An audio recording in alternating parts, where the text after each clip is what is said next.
Hello friend, स्वागत है आपका। आज मैं आपको बहुत ही इंपॉर्टेंट बुक है जो करंट अफेयर के लिए आप देख ही रहे होंगे, आपके सामने दिख रही है। एडुटेरिया की जो बुक आती है करंट अफेयर के लिए, आपको इस चीज़ को ध्यान रखना है कि अभी देखिए आपका एसएससी में अब जीडी हो रहा है, ठीक है। ये बीपीएससी आपका होना है, ठीक है। अभी ग्रुप डी होना है, एनटीपीसी है, मतलब सभी एग्ज़ामों में बेहद बेहद बेहद इंपॉर्टेंट बुक है। और आपको इस चीज़ को ध्यान में रख के इसको पढ़ना। अगर आपने इस बुक को पढ़ लिया तो ये समझ लीजिए कि आपकी 85% आपकी करंट अफेयर का जो आपका डर है या जो भी इशू आपको आ रहे हैं वो दूर हो जाएंगे। और बहुत ही अच्छी बुक है। एग्ज़ाम में इससे काफ़ी हद तक कंटेंट आता है। और करंट अफेयर देखिए ऐसा टॉपिक है कि ज़रूरी नहीं है कि आप सब कुछ पढ़ जाएं तब भी आपको क्वेश्चन वहाँ आ जाए। वो ये है कि भाई एक मेजर पोर्शन आप कवर कर सकते हैं, पर आप ये नहीं कह सकते कि जीएस एक ऐसा सब्जेक्ट है जिसको आप ये कर ही नहीं सकते कि हाँ भाई मैं 100% स्कोर करूँगा। हाँ, पर यह है कि अगर एग्ज़ाम में 4 या 5 भी क्वेश्चन आते हैं, अगर उसमें से आपने 4 भी क्वेश्चन कर लिए या 3 भी कर लिए तो ये बहुत ही अच्छा स्कोर माना जाता है, क्योंकि लोग इतना भी नहीं कर पाते हैं। तो अपनी तरफ से मैं आपको पूरी कोशिश करूँगा अच्छे से आपको इस बुक को पढ़ाऊँ। तो चलिए आइए देर ना करते हुए बुक को स्टार्ट करते हैं, देखते हैं आगे। देखिए, इसका जो पहला टॉपिक है जब आप देखेंगे तो उसमें पहला जो इन्होंने टॉपिक दे रखा हुआ है टोक्यो ओलंपिक के बारे में दे रखा हुआ है, जो कि अभी हाल ही में हुआ है। तो ये बहुत ही इंपॉर्टेंट टॉपिक है और आने वाले सभी एग्जामों के लिए बहुत ही इंपॉर्टेंट है। तो चलिए आइए देर ना करते हुए इसको स्टार्ट करते हैं, अभी इसको पढ़ना शुरू करते हैं। तो चलिए देखते हैं।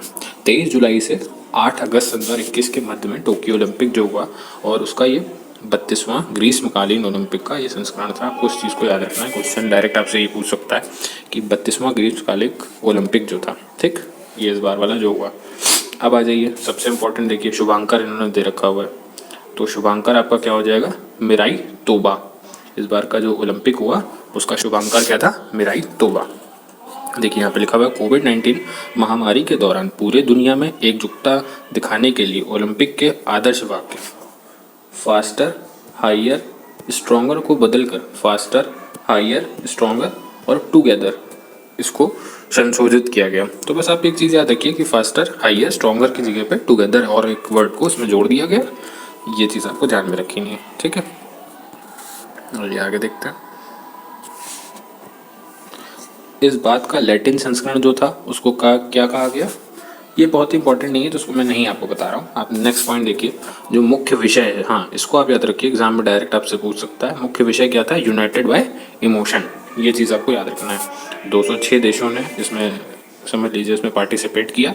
और कुल खेल जो थी इसमें 33 खेल थी, और उसमें से 339 प्रतिस्पर्धाएं जो हुई हैं, ठीक है। उसके अंदर आप देखिए टोक्यो ओलंपिक 2020 में 4 नए खेलों को शामिल किया। ये बहुत ही इंपॉर्टेंट पॉइंट है, आपको इसको ध्यान में रखना है। देखिए इसमें कराटे को शामिल किया गया, स्केट बोर्ड को शामिल किया गया, सर्फिंग और स्पोर्ट्स क्लाइंबिंग। आपको अच्छे से इस वर्ड को याद रख लेना है। देखिए फिर से मैं आपको बता देता हूँ, कराटे को शामिल किया गया, स्केट बोर्ड्स को शामिल किया गया, सर्फिंग को शामिल किया गया, स्पोर्ट्स क्लाइंबिंग को इसमें शामिल किया गया। चलिए आइए आगे देखते हैं। ओलंपिक खेलों में पहली बार महिला खिलाड़ियों की संख्या लगभग पुरुषों के बराबर रही। देख सकते हैं आप, 48.8% महिलाएं ने पिछली बार जो ओलंपिक हुआ है उसमें उन्होंने पार्टिसिपेट किया। बहुत ही अच्छी बात है ये। आइए नेक्स्ट पॉइंट देखते हैं। टोक्यो एशिया का पहला शहर बना जिसने 2 बार ग्रीष्मकालीन ओलंपिक खेलों की मेज़बानी करी। देखिए 1964 और 2021 2 बार ऐसा हुआ है कि टोक्यो में ओलंपिक हुआ, और उसने इस शहर में 2 बार टोक्यो ओलंपिक हुआ। ये पहली बार हुआ है। देखिए 1964 और 2021 में यहाँ पे ओलंपिक हुआ है ग्रीष्मकालीन। आइए देखिए, लॉरेट लॉरेट हार्बर्ड ने भारोत्तोलन में महिलाओं 87 केजी वर्ग में भारत के लिए ओलंपिक खेलों में प्रतिस्पर्धा करने वाली पहली ट्रांसजेंडर बनी। अब आप ये समझिए, लॉरेल हर्बर्ट जो है न्यूजीलैंड की जो खिलाड़ी हैं, भारोत्तोलन में महिलाओं में 87 किलो वर्ग में भाग लिया। ओलंपिक खेल में प्रतिस्पर्धा करने वाली पहली ट्रांसजेंडर है। यह समझ लीजिए कि इन्होंने वेट लिफ्टिंग वाला जो होता है गेम उसमें इन्होंने पार्टिसिपेट किया, और 87 किलो वर्ग वाले में इन्होंने पार्टिसिपेट किया। और इनका नाम आपको थोड़ा सा, एक्चुअली जो इंग्लिश वर्ड होते हैं इसमें प्रोनाउंसिएशन थोड़ा सा मुश्किल होता है कुछ लोगों के लिए, तो माफ़ी चाहूँगा अगर आपको लगे, बट आप इसको अपने वे में इसको याद कर सकते हैं। लॉरेल हर्बर्ट, ठीक है, लॉरेल हर्बर्ट। आप 2-3 बार बोलेंगे जैसे ही आपको एकदम एक कंठस्थ हो जाएगा और अच्छे तरह से आप उसका प्रोनाउंसिएशन कर पाएंगे। नेक्स्ट देखते हैं। चीन के टोक्यो ओलंपिक 2020 का पहला स्वर्ण पदक निशानेबाजी में अपने नाम किया। देखिए, चीन ने टोक्यो ओलंपिक 2020 का पहला स्वर्ण पदक जो है निशानेबाजी में अपने नाम किया। टोक्यो ओलंपिक का जो पहला पदक आया था वो चीन देश ने जीता। और किस में जीता, आपको इस चीज़ को ध्यान में रखना होगा। किस में जीता, फिर से आपको मैं बताना चाहूँगा, निशानेबाजी में जीता। इस चीज़ को ध्यान में रखिएगा, बहुत ही इंपॉर्टेंट पॉइंट नहीं है यहाँ पर। आपको बस एक बार सुनते जाना है और आपको एक बार दिमाग में, मैं इस वे में आपको बोलता हूँ कि आप, हाँ ये मैं मान सकता हूँ कि वीडियो थोड़ी बड़ी हो सकती है, पर मैं जिस तरह से भी आपको पढ़ाऊँगा, आपको बस एक बार वीडियो मन लगा के आपको सुनना है और आपको सारी चीज़ें आसानी से याद हो जाएंगी। देखिए, मोमीजी निशिया जापान, ये मोमीजी निशिया जो हैं वो जापान के हैं। जापान की महिलाओं की स्केटबोर्ड प्रतियोगिता में स्वर्ण पदक जीता। ये देखिए, मोमेजी निजिया ने, जापान की हैं ये महिला, और इन्होंने स्केटबोर्ड, जो इस बार नया खेल शामिल हुआ है, उस प्रतियोगिता में इन्होंने स्वर्ण पदक जीता। ओलंपिक खेलों में व्यक्तिगत प्रतिस्पर्धा में स्वर्ण पदक जीतने वाली सबसे युवा खिलाड़ी बन गई हैं यही मोमीजी निशिया। इनकी उम्र मात्र 13 वर्ष की है। 330 दिन, 13 वर्ष 330 दिन की इनकी उम्र है, और ये सबसे युवा जो है स्वर्ण पदक विजेता हो गई हैं। किस खेल में, स्केटबोर्ड खेल में, जो कि अभी नया खेल शामिल किया गया। देखिए, मैंने आपको बताया भी था, मैं आपको दोबारा एक बार दिखा देता हूँ। देखिए, यहाँ पर देखिए, साफ साफ आपको दिख रहा है स्केटबोर्ड, देख पा रहे हैं स्केटबोर्ड। इस बार मैं दोबारा रिवाइज करा देता हूँ। देखिए, कराटे शामिल किया गया, स्केटबोर्ड शामिल किया गया, सर्फिंग और स्पोर्ट्स क्लाइंबिंग, ये 4 गेम शामिल किए गए। चलिए आगे देखते हैं।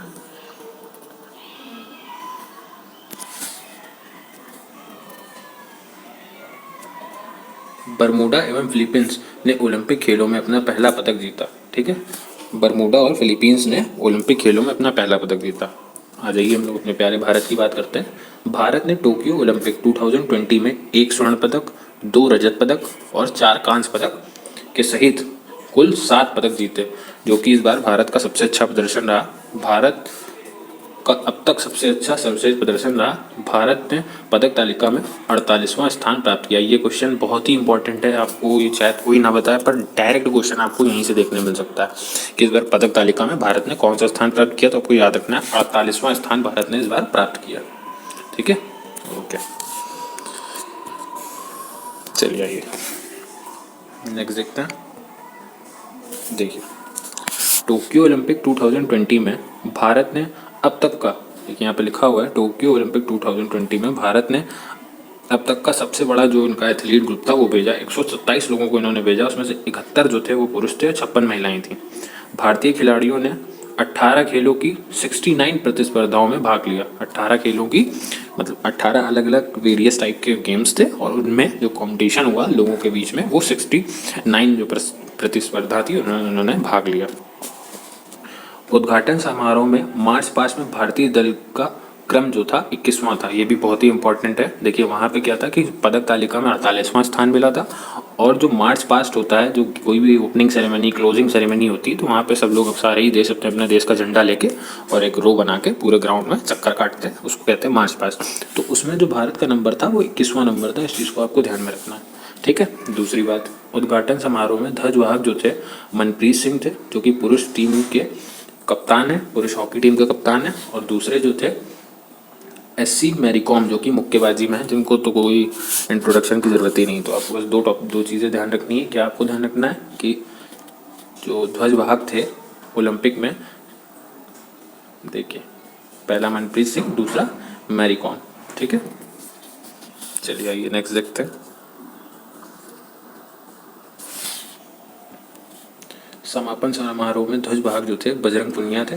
ठीक है, समापन समारोह जो हुआ उसमें ध्वजवाहक जो रहे बजरंग पुनिया। देखिए, जो स्टार्टिंग हुआ, जो ओपनिंग सेरेमनी थी, उसमें क्या था, उसमें आपका मनप्रीत सिंह, जो कि आपके हॉकी टीम के कप्तान हैं, और दूसरा SC मैरीकॉम, जो कि एक मुक्केबाज है। ये दोनों ने ध्वजवाहक का रोल अदा किया, और जब समापन समारोह था उसमें बजरंग पुनिया ने ध्वजवाहक का रोल जो है वो अदा किया। भारत के लिए पहला पदक, रजत पदक जो जीता, मीराबाई चानू ने जीता। किसमें, भारोत्तोलन में। भारोत्तोलन मतलब वेट लिफ्टिंग में। ठीक है, आ जाइए, अब इसी ओलंपिक से कुछ जुड़े इंपॉर्टेंट पॉइंट हैं, उसको आपको देखना होगा। देखिए,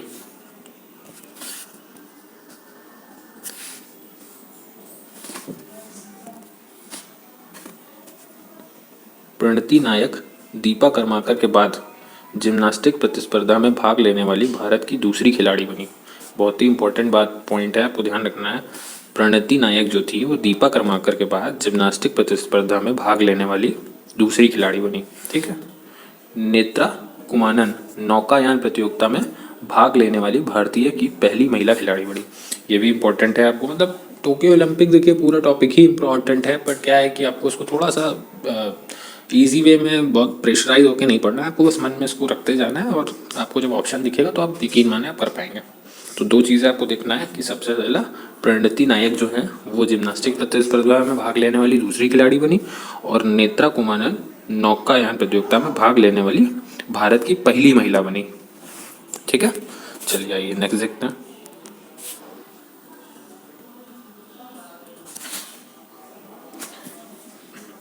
देखिए, अदिति अशोक ने गोल्फ प्रतियोगिता में शानदार प्रदर्शन कर चौथा स्थान प्राप्त किया। वह ओलंपिक के लिए क्वालिफाई करने वाली पहली भारतीय गोल्फर भी हैं। देखिए, फिर अदिति अशोक जो है वो गोल्फ खेलने वाली प्लेयर हैं और इन्होंने चौथा स्थान प्राप्त किया और इन्होंने ही जो ओलंपिक के लिए क्वालिफाई किया था, वो ये पहली गोल्फर हैं जिन्होंने ओलंपिक के लिए भारत की तरफ से क्वालिफाई किया।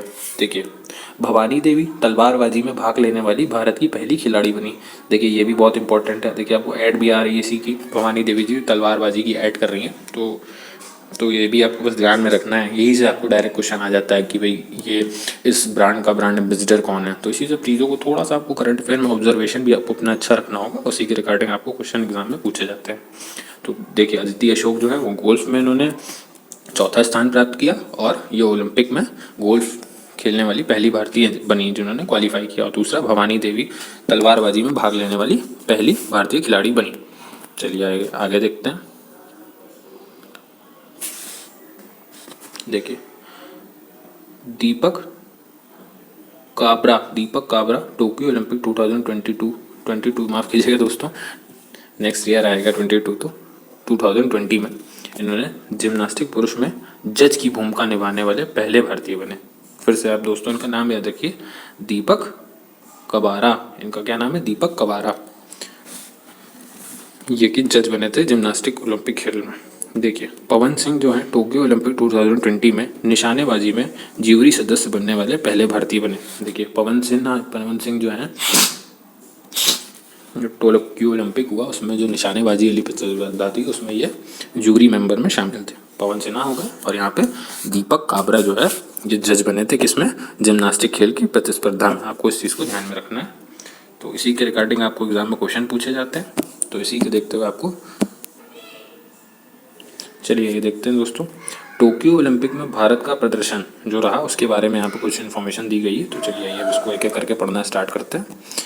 देखिए, सबसे पहले तो आपको हमारे यहाँ गोल्डन बॉय दिख ही रहे होंगे जिन्होंने स्वर्ण पदक जीत के भारत का नाम रोशन किया है। तो चलिए इन्हीं से पढ़ना स्टार्ट करते हैं। देखिए, सबसे पहले दे रखा हुआ है नीरज चोपड़ा ने 87.58 मीटर की थ्रो के साथ स्वर्ण पदक जीता। ठीक है, देश के पहले ट्रैक और फील्ड एथलीट बन गए हैं नीरज चोपड़ा ओलंपिक में व्यक्तिगत स्वर्ण पदक जीतने वाले दूसरे भारतीय बन गए हैं।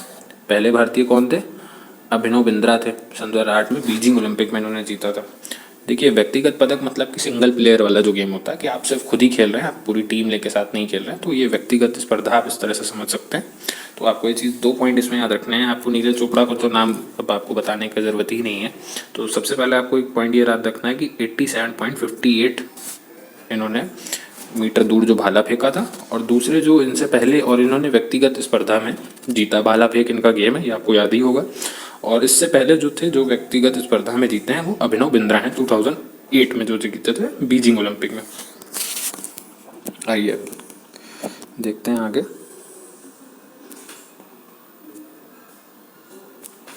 देखिए, राजीव कुमार दहिया 2 बार गत विश्व चैंपियन रूस के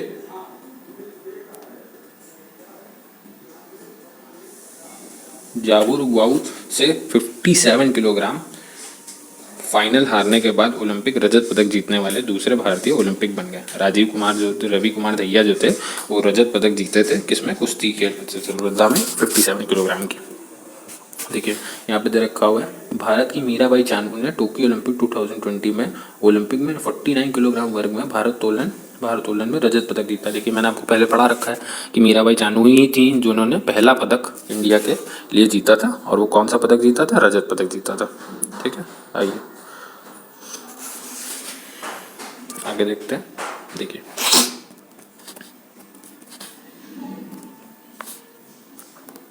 पीवी सिंधु ने टोक्यो ओलंपिक में चीन की हे बिंग जियासो को हराकर कांस्य पदक जीता।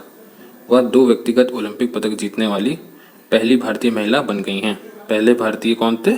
सुशील कुमार थे। ठीक है, अब देखिए यहाँ पे देखना होगा आपको इस पॉइंट को। पीवी सिंधु ने टोक्यो ओलंपिक में चीन की हे बिंग जियाओ को हराकर कांस्य पदक जीता। पीवी सिंधु से इस बार काफ़ी उम्मीदें थी कि ये स्वर्ण पदक जीते, पर कोई नहीं, इन्होंने काफ़ी अच्छा प्रदर्शन किया और उसके चलते जो हमारा देश है वो कांस्य पदक जीता इनकी बदौलत। चलिए आइए आगे देखते हैं। देखिए यहाँ पे पदक तालिका के बारे में बता रखा हुआ है कि किसने कितने पदक जीते या किसने किस खेल से संबंधित था। तो ये भी एक अच्छा इंपॉर्टेंट पॉइंट है। आपको अगर इस तरह से देखेंगे तो आपको एक ब्रीफ में पूरी नॉलेज आपको आराम से मिल सकती है। ठीक है, आ जाइए। अगर बहुत डीप करंट अफेयर भी पूछा जाता है तो भी आप कर पाएंगे। देखिए पहला स्वर्ण पदक जो जीता नीरज चोपड़ा ने जीता। किसमें? भाला फेंक में जीता, और ये कहाँ के निवासी? हरियाणा के। रजत पदक देखिए किसने जीता? मीराबाई चानू ने जीता। किसमें? भारोत्तोलन में। दूसरा, ये कहाँ की रहने वाली है? मणिपुर की रहने वाली है। ठीक है, आइए अब आगे देखते हैं। देखिए रजत पदक रवि कुमार दहिया ने कुश्ती खेल में जीता और हरियाणा के रहने वाले हैं। कांस्य पदक लवलीना ने जीता, और ये कहाँ की मुक्केबाज हैं, और ये कहाँ की? असम की। कांस्य पदक फिर और किसने जीता? पीवी सिंधु ने जीता बैडमिंटन खेल प्रतिस्पर्धा में, और ये आंध्र प्रदेश की रहने वाली है। दूसरा कांस्य पदक किसने जीता? बजरंग पुनिया ने जीता। किसमें? कुश्ती में, और ये हरियाणा के रहने वाले हैं। और कांस्य पदक किसने जीता? हॉकी टीम पुरुष ने जीता। देखिए ये कहाँ? हॉकी में जीता, सीधी सी बात है। और इसलिए पूरी टीम है, इसलिए इसे यहाँ पे प्लेस नहीं मेंशन किया गया। तो इस तरह से जो अंक तालिका और जो पदक तालिका में रहे वो ये आपको यहाँ पे दिखाया गया है। अब देखिए यहाँ पे पदक तालिका ओलंपिक 2022, बार बार मेरे मुंह से यही निकल रहा है, पर ये 22 ना होके आपको याद रखना है पदक तालिका ओलंपिक 2020 के बारे में बात कर रहा हूँ। देखिए यहाँ पे कुछ आपको दिख रहा होगा, रैंक के बारे में बता रखा है। देखिए रैंक में है देश दे रखा है, स्वर्ण, रजत, कांस्य और कुल। तो देखिए, और मैंने आपको चीज़ अभी पहले बताया था कि पदक तालिका में भारत का कौन सा स्थान था? 48वां स्थान था। और जो ओपनिंग सेरेमनी थी उसमें मार्च पास्ट परेड में कौन सा स्थान था? 21वां स्थान था। ठीक है, आगे देखते हैं। अमेरिका ने सबसे, देखिए पदक तालिका में टॉप पे जो रहा अमेरिका रहा, 39 पदक जीतते हैं। ठीक है, 39 स्वर्ण पदक जीते हैं, 49 इन्होंने रजत जीते हैं, और 33 कांस्य जीते हैं, और टोटल इन्होंने 113 पदक जीते हैं। चीन देखिए 38 स्वर्ण और 32 जो है रजत, 18 इन्होंने कांस्य जीते हैं, और 88 इन्होंने कुल पदक जीते हैं। अब जापान का देख सकते हैं, 27 इसने स्वर्ण पदक जीते हैं, 14 इसने देखिए रजत पदक जीते हैं, और 17 इसने कांस्य पदक जीते हैं। ठीक है, और यहाँ पर देख सकते हैं 58 इन्होंने कुल पदक जो जीते हैं।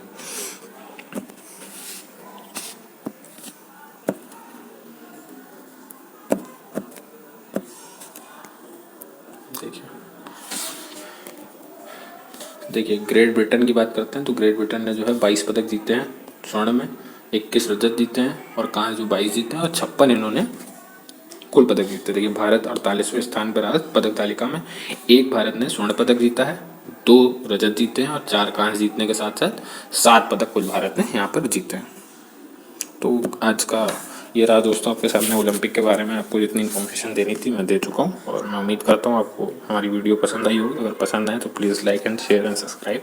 और इसी के बाद सर मैं आपको पूरी ये करंट अफेयर की जो बुक है पूरी पढ़ाने वाला हूँ, तो आप इसी तरह से हमारे चैनल के साथ बने रहें, और मैं आपको इसी तरह से अपनी तरफ से कोशिश करके अच्छा कंटेंट प्रोवाइड करता रहूँगा। देखिए नेक्स्ट मैं आपको जो टॉपिक पढ़ाऊँगा वो टॉपिक है हमारा टोक्यो पैरालंपिक। देखिए पैरालंपिक भी लोग पढ़ते नहीं है या ध्यान नहीं देते, पर इस बार पैरालंपिक में हमारे जो भी खिलाड़ी थे उन्होंने मेन जो ओलंपिक होता है उससे अच्छा प्रदर्शन किया, तो ये भी अच्छा इंपॉर्टेंट टॉपिक बन जाता है। तो नेक्स्ट वीडियो आपकी इसके लिए होगी।